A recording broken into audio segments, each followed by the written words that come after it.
What's going on, everybody? Welcome back to the Dom and Pop podcast. Pop, how you doing, man? Doing great. Doing great. Can't complain. It's weird. I broke out the old intro there. I don't know where that came from. That was wild. That was wild. Usually we just start right off checking in on Pop. That's my bad there. It was a strange start. Anyways, Totally fine. getting into all the good stuff today. Don't forget to like, comment, and subscribe. And if you do hit that subscribe button, when you hit that subscribe button, go ahead and make sure you send us an email with your name, address, and jersey size to domandpopgiveaway1 at gmail.com. Once we hit 2,000 subs, if we hit them before week one, there will be a drawing. I'm fired up for that. It's going to be a lot of fun. And we're going to give out a jersey to the winner. I think, have we decided it's a Jaden Daniels jersey? We Yeah, confirmed that, Pop? it's Jaden Daniels jersey. One Jaden Daniels jersey to the winner. If you're one of the 8 Commanders fans that doesn't have a Jaden Daniels jersey yet, you're gonna get your Jaden Daniels jersey from That's a us. way to sell it. Hey, I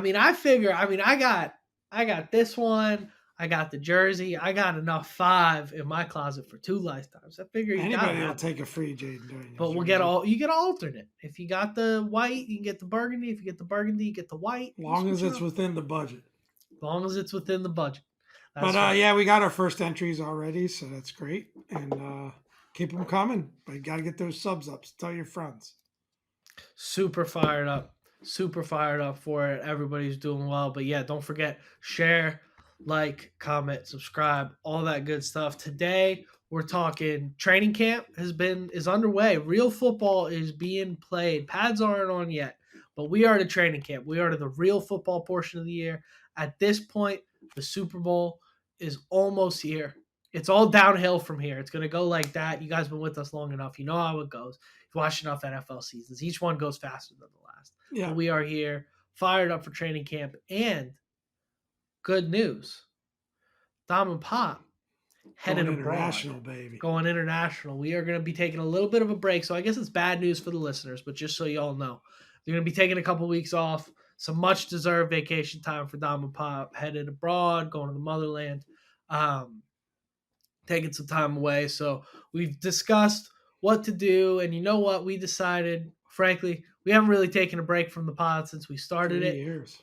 Take a couple weeks off, take a little break. We're going to relax, enjoy some time with family, some much needed rejuvenation. And then we'll be back to you. So this will probably be your last episode for at least a couple weeks. We'll be checking back in middle of August. And yeah, I miss anything, Pop? No, that's it. I mean, who knows? We might, no promises, likely no, but maybe we'll sneak in a couple of bits of content. If there's breaking news, we'll do a quick video or something on that.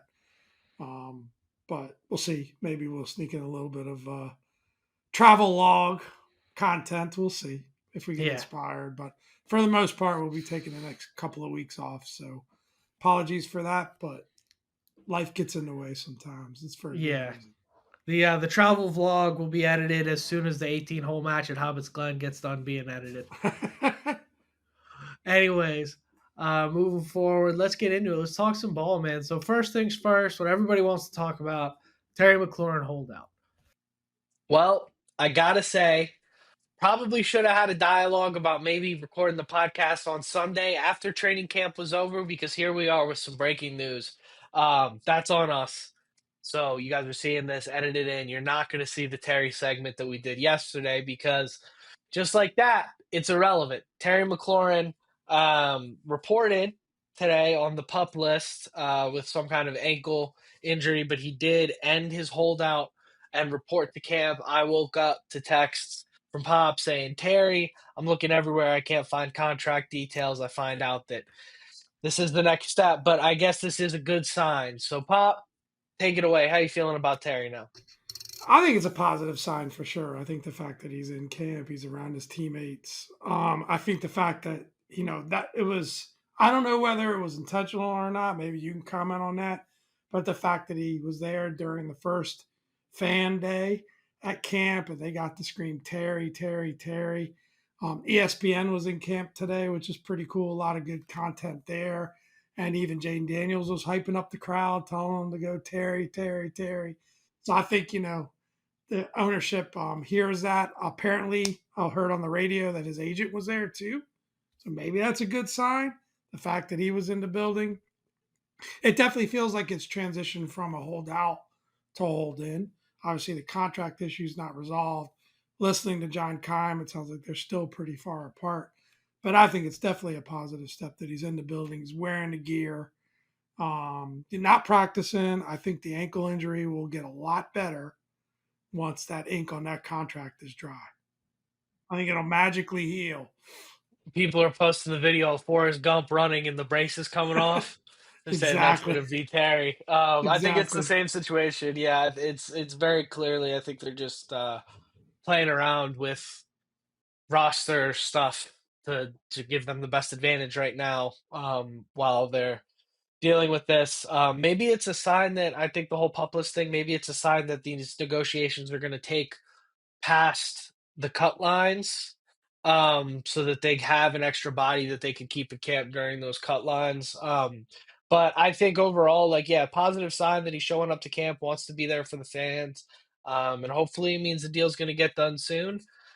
Who knows? Maybe you guys never even see this and things are done by the end of the day. But I doubt it. But it is cool that he's reporting. Hopefully things get done sooner rather than later. And I think, yeah, I don't want to take this as like a guarantee that it's all done, but the other news that could have broke would have been he's requesting a trade or something of that nature. So thankfully that's off the table and he's reporting to camp.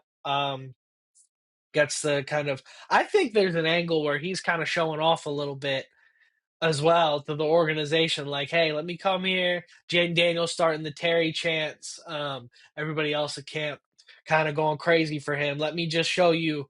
I can show you better than I can tell you what it would mean if I could come back and be a part of this thing. Regardless, but the fact that he walks out and it stirs it up even more and he's signing autographs and doing his thing. I mean, that's just that ends up perfect for him. And I think it's on the pod segment that no one will ever see. We talked about it, right, in terms of leverage.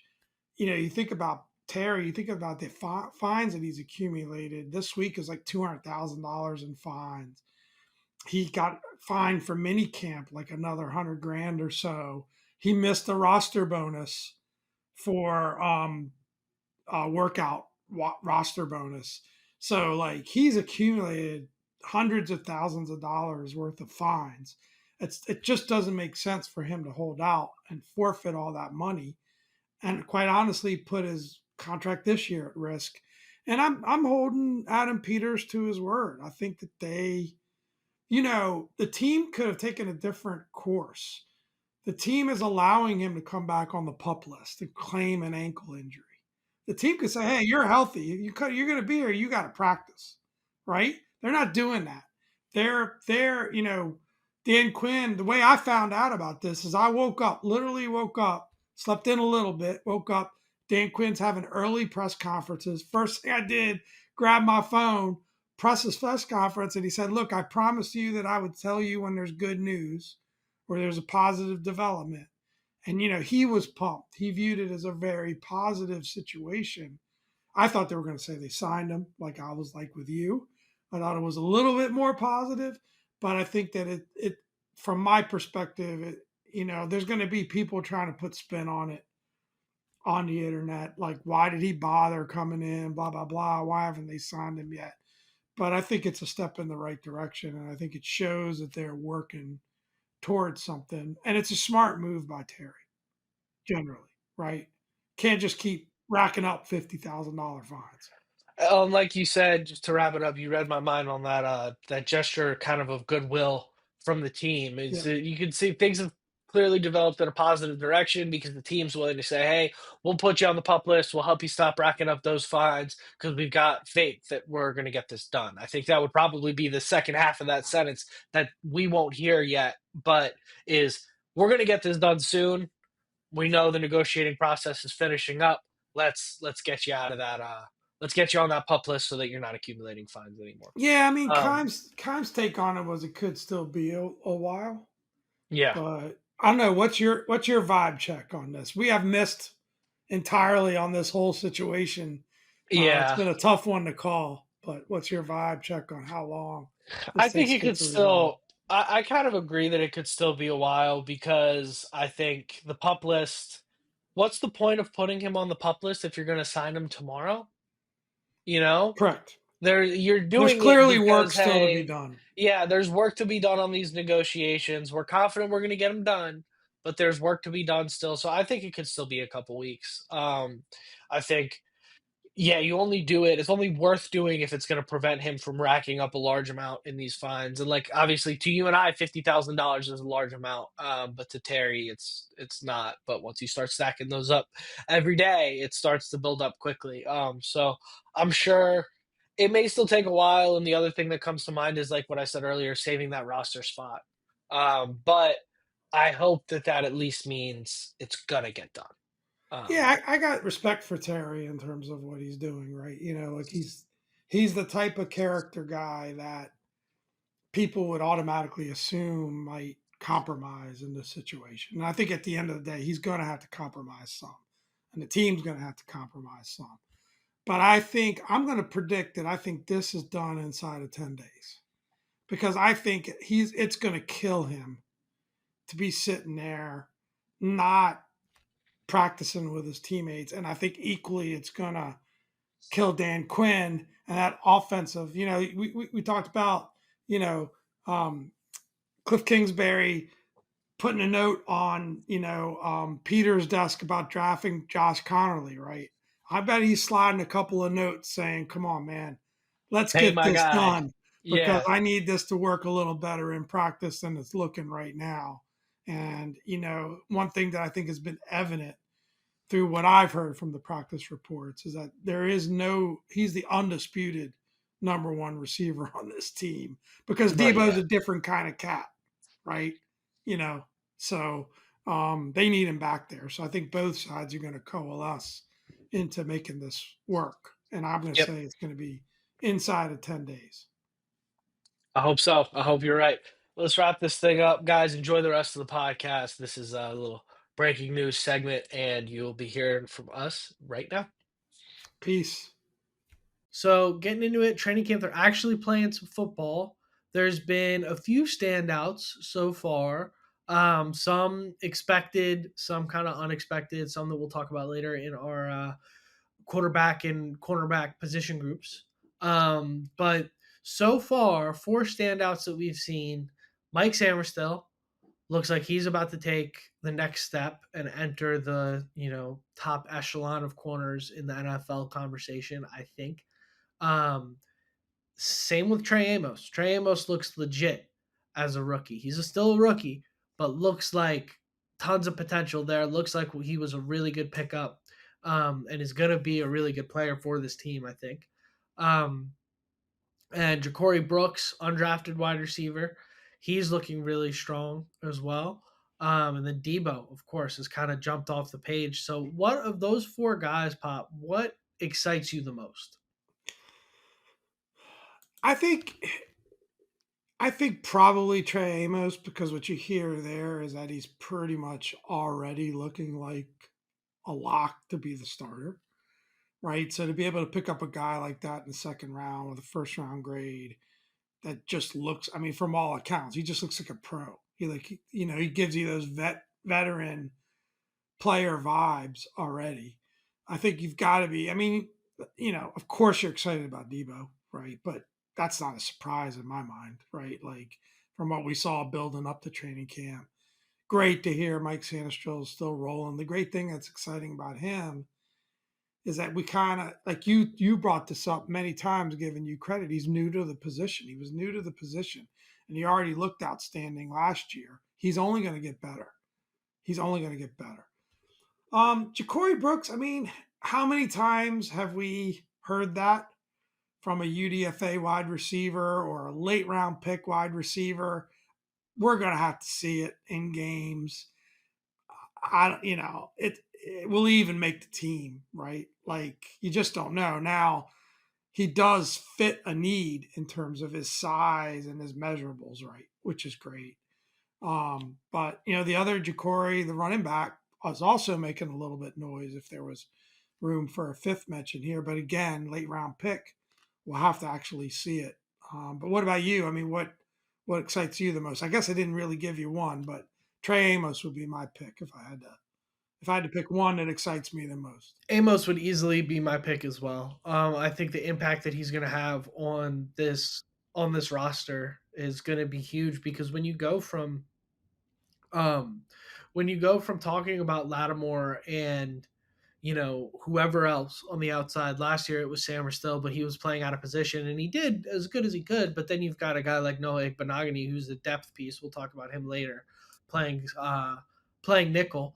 Um, when you now have Trey Amos stepping up, you've got two stud, true outside cornerbacks. And by the way, somebody who's not mentioned on this list is Marshawn Lattimore.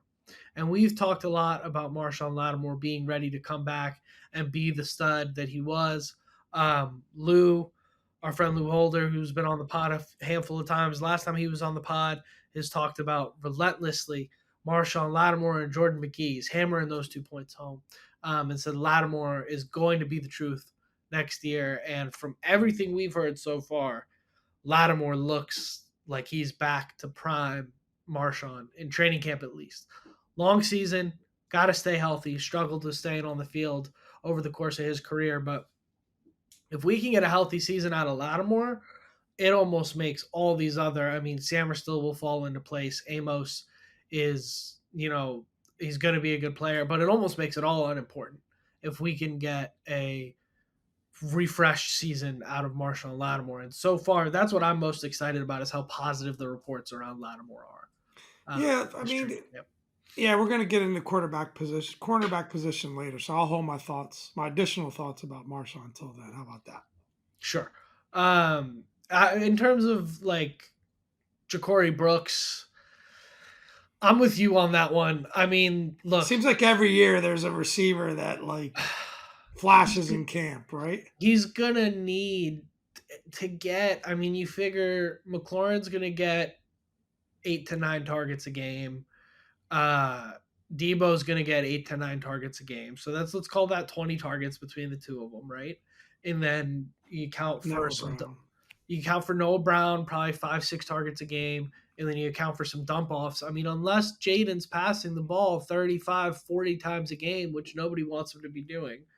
Um, not because he can't, but because usually that means you're losing if you're passing the ball 40 times a game. Um, if he's unless he's passing the ball 35, 40 times a game, there's just not going to be meaningful targets available for more, especially when you factor in Eckler catching the ball out of the backfield, Zach Ertz probably getting 7, 8 targets a game. Um, Yeah, it's he's just competing for that 6 wide receiver spot at this point. So I think a win 7th if you're for counting other pass a win catchers. for Right? Ja'Cory is to make the team, right? I Yeah, mean, he's probably lock at this point, maybe for a practice squad spot yeah. at minimum. But if he makes the team, that's a win because maybe he's somebody that develops into something in year or 2 or 3. It would be a big upset, I guess. If you never know with injuries and stuff, but I mean, that's the thing, right? Noah Brown has struggled to stay on the field throughout the course of his career. Maybe he's the next guy up for that wide receiver 3, wide receiver 4 spot. If Jalen Lane's balling and you need that fourth receiver on the field, you throw Ja'Cory Brooks out there. Maybe that's the case. But even then, like, I don't know. I don't see this in terms of like win loss column. I don't see this having nearly as much impact as the other three guys. And I think agree. Lattimore for me is the biggest impact. Do you think Pop, and I'm going to zag on this answer a little bit here. Do you think Frankie Louvu is set up for a breakout 2025 season with the improvements at defensive line, adding Von Miller now, the improvements at linebacker, getting Jordan McGee back healthy? It's the talk of the fan base is that Luvu's going to be allowed to hunt heads a little bit more. Do you think he's set up to break out in 2025? I think, yeah. I mean, it's a little bit of a softball question in that respect because I do think, in addition to Von Miller, is I think a big piece in that.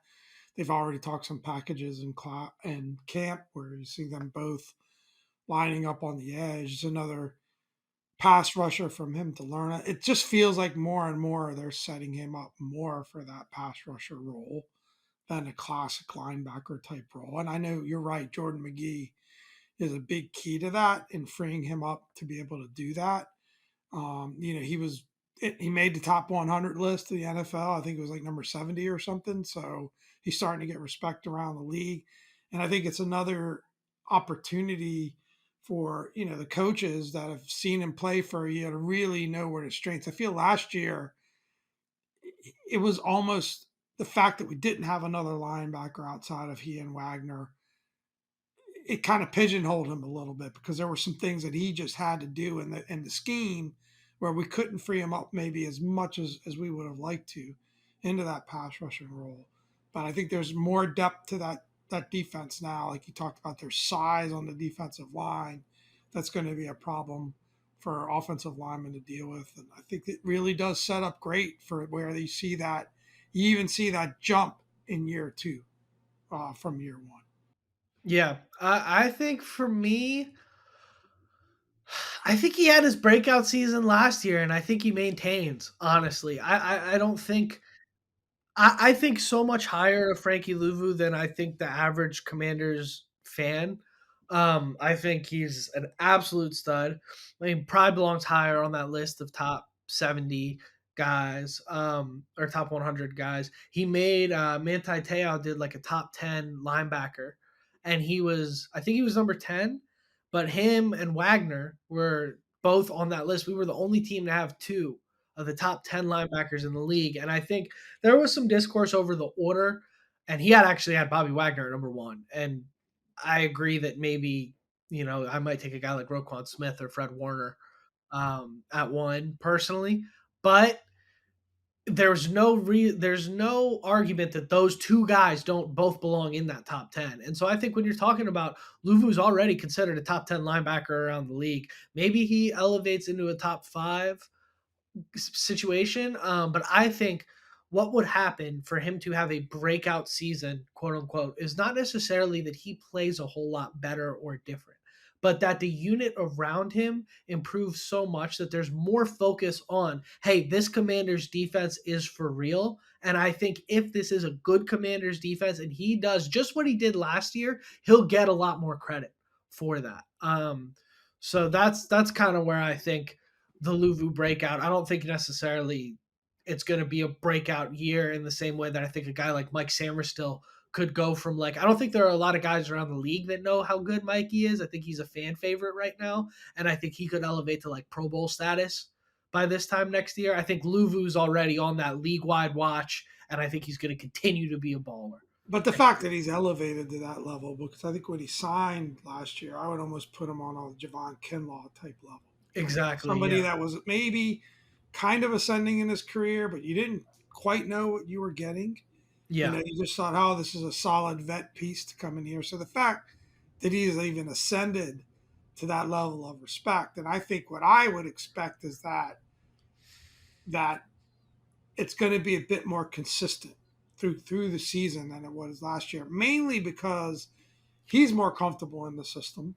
He's got more confidence coming in, and they're going to know how to use him to his optimal level. And some of these other pieces that we've brought on board, or a year or two in a Jordan McGee, are going to only facilitate that happening, right? So, Exactly. Um, so getting into it now, you say we do our final position group previews here, Pop? yep. Unless you got other nuggets you want to talk about from camp, No, that's it. Really fired yeah. up about Lattimore, fired up about Amos, and we're going to talk about that right now because we've got our final position group preview. It's going to be our quarterback and our cornerbacks. So, quarterback obviously is going to be. I think it's pretty easy. I'm not here to do a detailed breakdown on Marcus Mariota, Sam Hartman, or Josh Johnson. I think great quarterback room down the line. I think Sam Hartman might not be a part of the program for too much longer, might be hanging around running the practice squad, depending on if they want to carry 2 or 3 during the season. I like even that they went and got Josh Johnson as a third stringer, that a guy that can continue to run the offense, even all the way down the line. I think that's cool.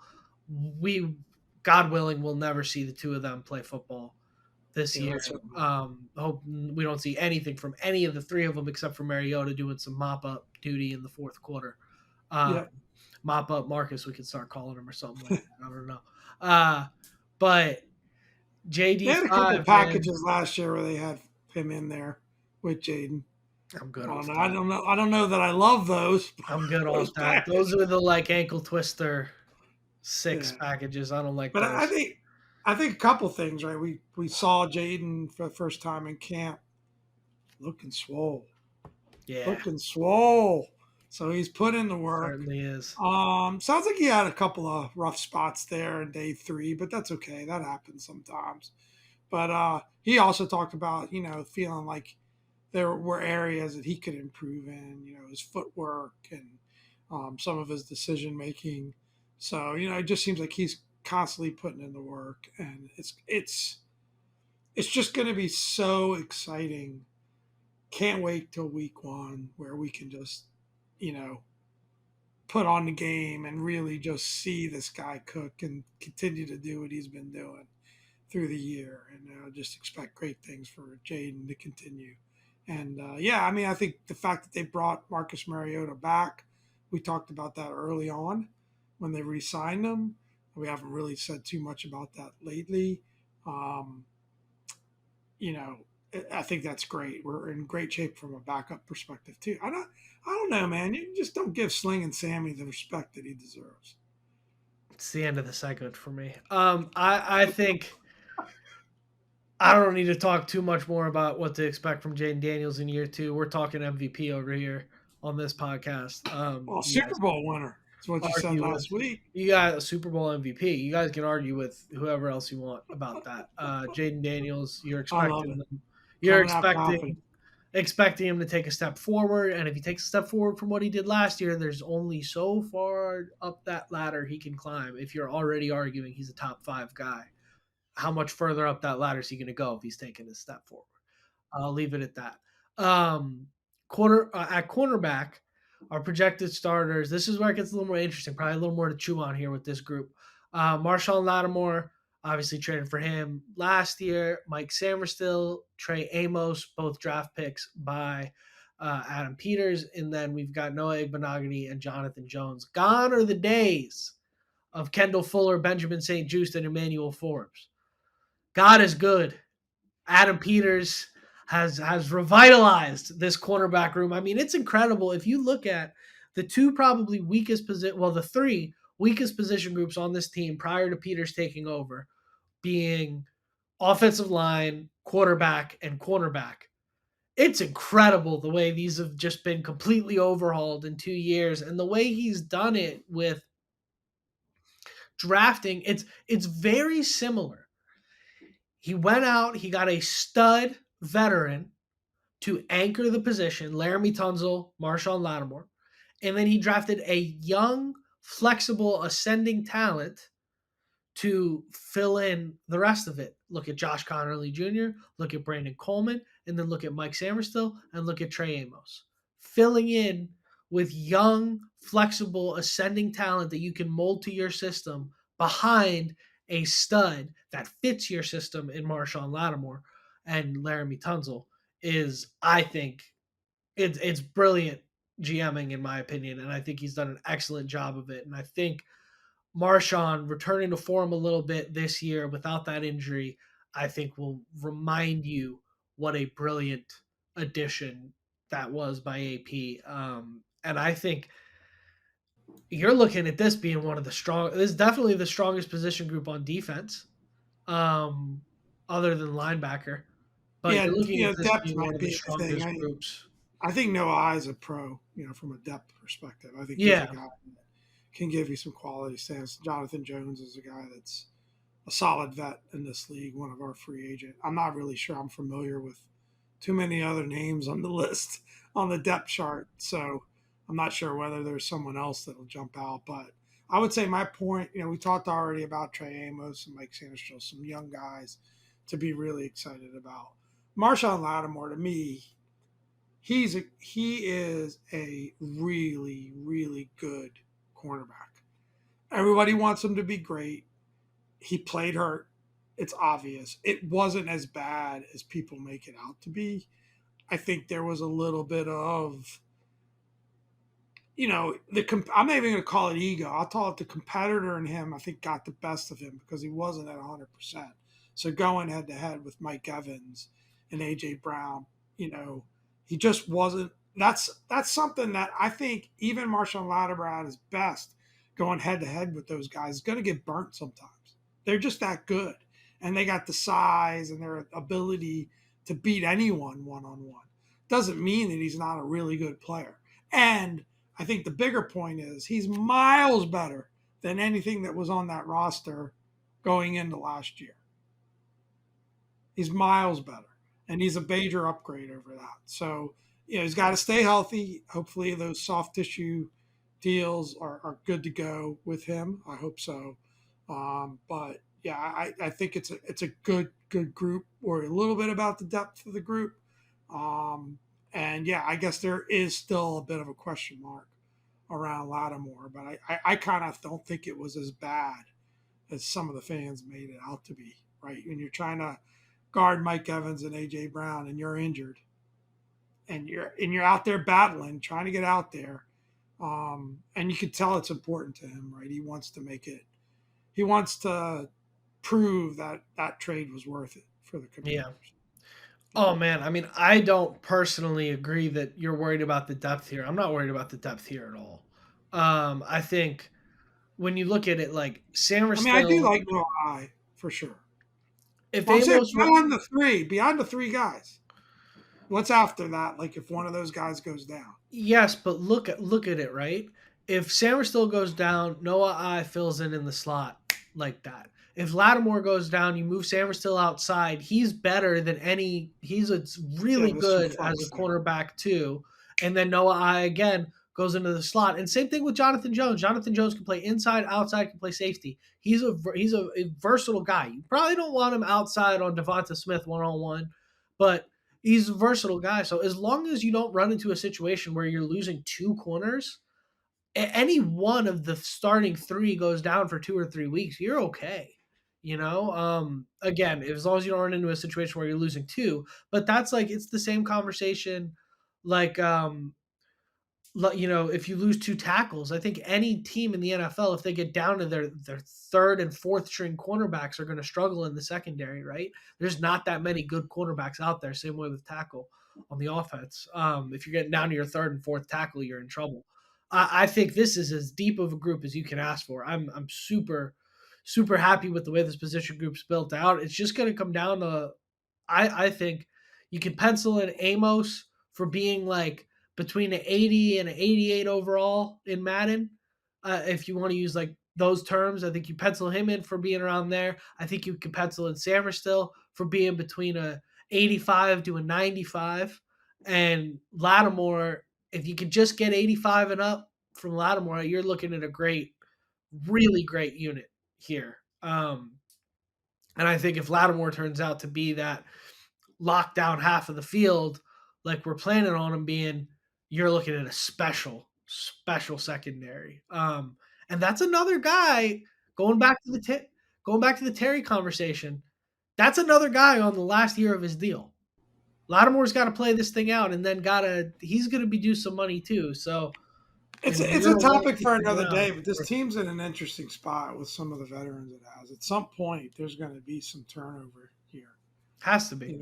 Yeah, because there's just guys that are in there. Like you said, either last year of the deal that are going to be looking to get paid, or at some point kind of have to retire because they're in their mid 30s. It's going to be interesting. I thought a little bit about that. There's going to be some roster turnover here, but Yeah.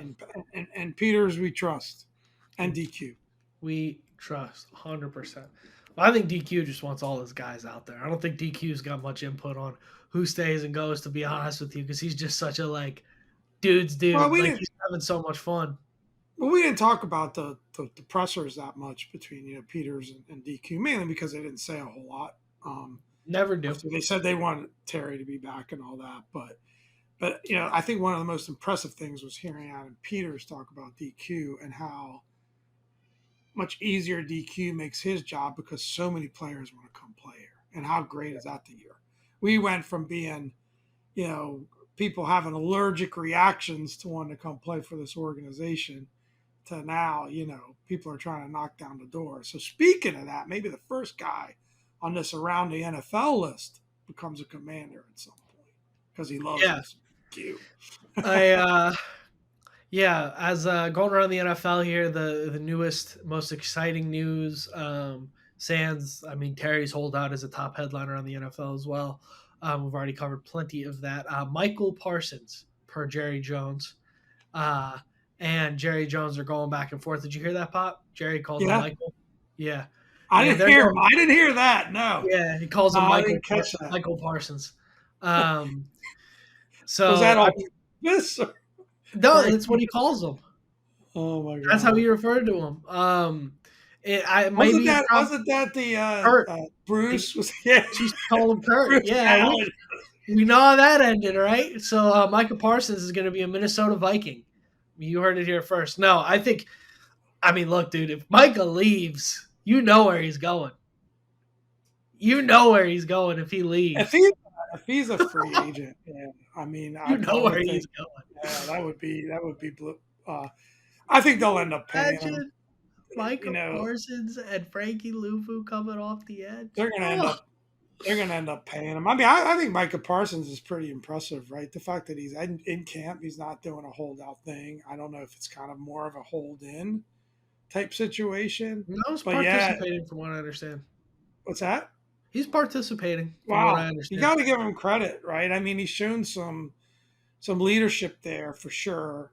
But Jerry taking shots at him, talking about him, being injured, and he said, I'll pay him, but how much am I going to get out of him, kind of thing. Like it's man, that situation in Dallas, it's beautiful. It's beautiful.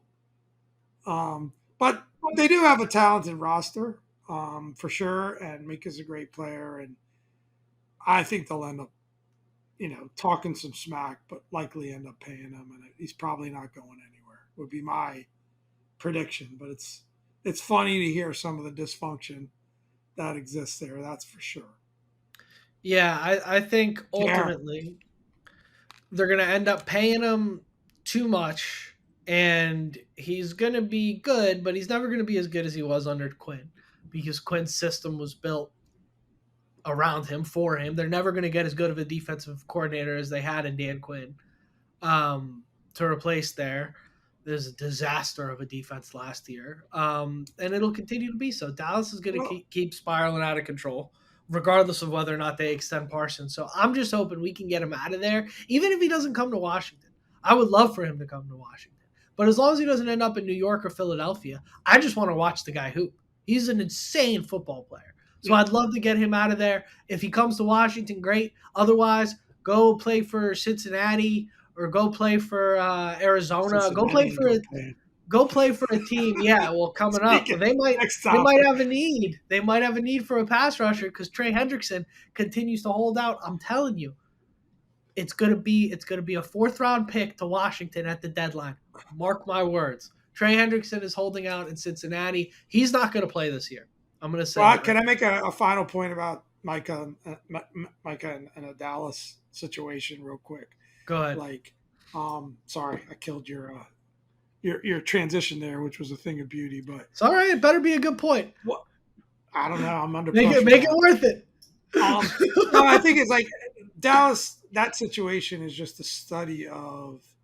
You talk about the culture in Washington now. We can say that now. We couldn't say that for 30 years, but we can say that now. It's just something is just off, right? The fact that Jerry is just in there and it's just a little off. We've heard stories about how, they've got fans taking tours in the stadium while they're training or in the locker room, and the players don't have the privacy that they have at other places. There's just something a little off in that culture that it just feels like because it's a talented roster. It's a really Yeah. talented roster, right? They got Pickens from Pittsburgh. I forgot about that. That gave me a little shiver if he can get his head on straight. But there just seems to be something always a little missing. There just seems to always be a little story like this that creates controversy unnecessarily It in that really team. does. You know, It feels like to me this reminds me of like the Bruce Allen era skins yeah, where it's like at that point, you'd kind of given like Dan had made some wacky moves, and the team had been kind of in and out of contention and wild card berths here and there. Never really lived up to the potential, even if they built a good roster. Couldn't get quarterback right, but frankly, neither has Dallas. I mean, they drafted Dak in the third, fourth round. They got lucky. They hit the lottery on Dak. They got lucky. We could have we did get lucky with Kirk, right? Same thing happened to us. We figured out quarterback for about the I don't same know if amount I'd of call time. that hitting the lottery, but he's a They were good smart player. enough. They were smart enough to pay. Well, they got lucky in terms of they got themselves out of the quarterback abyss, but they had no plan after Romo. They got lucky on Romo too, who was undrafted. Um, so they, it's very similar, and then you're starting to that bad smell of a meddling owner is just starting to bubble up, and you're starting to realize all these years that Dallas has been irrelevant has been because of meddling ownership and bad football, which is great for us. I Well, love he's come out and said the Terry. reason he owns the team is because he wants to be the GM. Yep, and he's ruining it. Yeah, So keep yeah, it up, buddy. Keep doing it. Who knows? Uh, almost took us into a lane I don't want to take us into on this podcast regarding Jerry Jones, so I'm gonna leave it. But yes, please. yeah, he's almost yeah. Anyways, Trey Hendrickson's holding out in Cincinnati, and I don't think he's gonna play football this year. What do you think? Yeah, I don't know. I mean, again, holdouts, is that the smart move? You know, I'm not sure. I don't know the ins and outs of that situation as well. I know he's a great player. He's been one of the best at his position the last, several years. If you average it all out, he's a top player. Yeah, I like your trade proposal there. I'd love to see that, but that'd be another guy that you have to really put a big contract on. Yeah, I don't know. I don't have a good feel. It feels a little ugly currently. And I mean, they've got a problem of the fact that they have paid a lot of guys. They've paid both receivers. Obviously, they've paid Burrow. They're not an organization that historically has liked to give out big contracts, and they've been, I think, because of Joe Burrow, been kind of pushed into doing that. Um, I don't know. You've heard he left town shortly before training camp. At least we know Terry's hanging around Northern Virginia. I don't know. It doesn't sound great. yeah, he's coming down to. He was in Maryland for a little bit. Um, yeah, he. I mean, I don't think he's playing football this year. It's a very different situation, and you've got very different people in charge in Cincinnati. And I think the difference between Hendrickson and Terry is I think ultimately, even if Terry didn't get a deal, I think he would play. I don't think Hendrickson's going to play if he doesn't get a deal. I think he's at that Interesting. point in his career. But that's my guess. Um, I'll give you something that ain't a guess. Caleb Williams is having a choppy start to training camp. What do you expect in year two? I expect that year two is the year that Chicago quits on Caleb Williams, personally. Well, I think Caleb Williams. I was thinking about this one a little bit because Caleb Williams is a local guy. There's some rivalry that we had. You were a big defender of his. Yeah, You thought that he was clearly the best QB in the draft. I think we found out now that that I was wrong.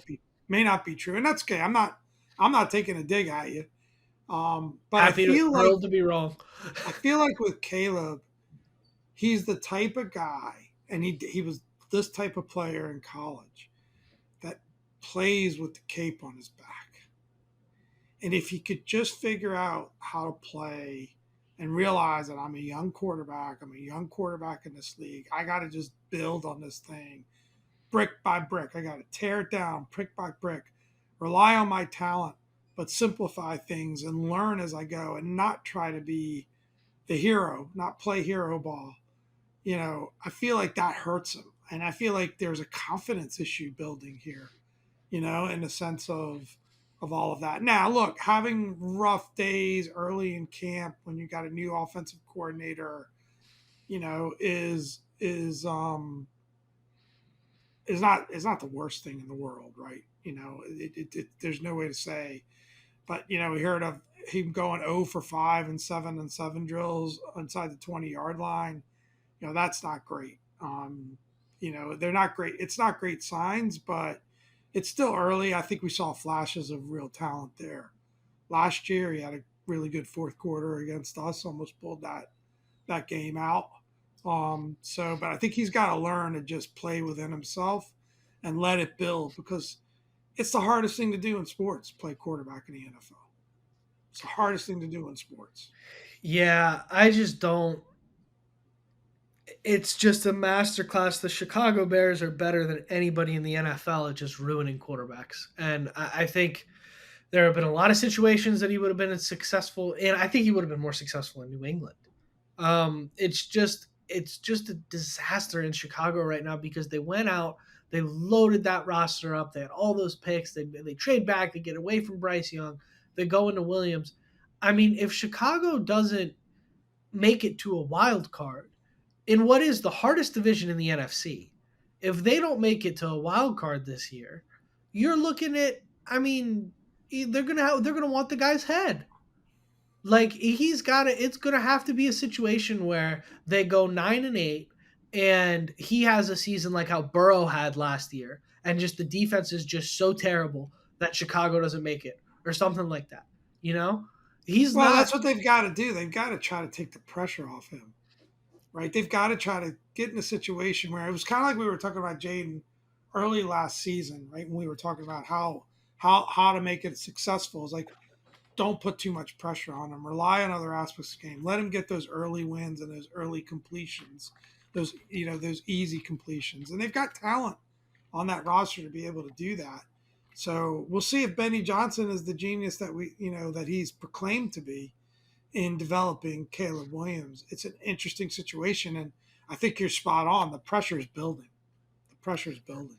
So just real quick, did a quick search here. Rookie quarterbacks whose head coaches were fired after year one: That's not a great situation either. Bryce Young, Justin Fields, Daniel Jones, Josh Rosen, Deshaun Kaiser, Marcus Mariota, Ryan Tannehill, Mark Sanchez, Jamarcus Russell, Derek Carr. David Carr, not Derek Carr. Have any of them had successful careers as NFL starters on the team that they were drafted to? Well, I think, That's dark. yeah, Tannehill left. yeah. Tannehill had the best career out of those guys, and he left. Mariota was a good backup. It is. I hate it, man. I hate everything about what they've done to they've done to the I kid. think Bryce Young is trending in a good direction. I think Bryce Young is trending in the right direction, but same thing, terrible organization there. And I don't think they're gonna have the patience with Williams that they had with Bryce Young in Carolina. I mean, Young got benched at one Well, point I'll tell last you year. Does where I've Williams seen have the makeup to recover from getting benched like that? that's the character. I mean, not that Bryce Yeah, Young wasn't on the list, but the character we've seen from Bryce Young coming out of completely that, different. and the vibes you get on Bryce Young in training camp right now, and through the end of last year, that says a lot about that young man. And that's not easy to do. Could it all fall apart? You're right. It's not the most talented It's roster not a or good team team. there, but yeah, it's a tough one. That's a good point. It's brutal. I he's a local kid. I like the player. I was so excited about him coming out of college. I was hoping that we would get to because I just like good football. I knew he wasn't going to be here. I was just hoping we'd get to see another guy enter the Mahomes Well, tier of ball, let's and be we honest. got one. We got one right here, but I don't think we got two of them, unfortunately. I mean, there's the rivalry, the social media trap of like who's better, Williams or Jaden, and there's all that talk back and forth and blah blah blah. I mean, look, so there's a little bit of rivalry there. You can't get away from it. There's always going to be a little bit of rivalry from those first and second pick guys in that draft, right? Genuinely, it's not a rival. Like I honestly don't care because you have to have an IQ that would allow you to pass a fifth grade general studies test to understand which quarterback's better right now. Maybe not over the whole career. Who knows? Well, But right now, there's no discussion, I, so it's not a rivalry to me. It doesn't. I It just doesn't want our interest guy me. to be good. Their guy can Yeah, be as good as he can be. I don't And we care. can have arguments about who's better if he's that good. I just want our guy to be good. Exactly. And Yeah. our guy is. So I have no. I hope their guy's good. I have Yeah. no care about that. But I mean, yeah, they got to play Green Bay twice. They got to play Minnesota twice. They got to play Detroit twice. It's not a. Those are 6 losses in my opinion. Um, so I don't know. I say we wrap this thing up. But yeah, it's been a fun pod. Yeah. I don't have high hopes for Caleb Williams. And yeah, let's call it, man. It's been a good podcast. Yeah, So I know it's been fun. Like Dominic said, we're going to be out for a couple of weeks. Apologies for that. I think it's the first time ever. Feels a little weird, but well deserved vacay for the boys. Kind of a one-off special situation. Maybe we'll share a little bit about what we're doing through the course of the next couple of weeks. But don't forget us. We'll be back. We'll be back. 100%. Yeah. Let's wrap this thing up. Without further ado, I've been Dom. This is Pop. Thank you all for another great weekend, and hail to the Commanders. Yeah.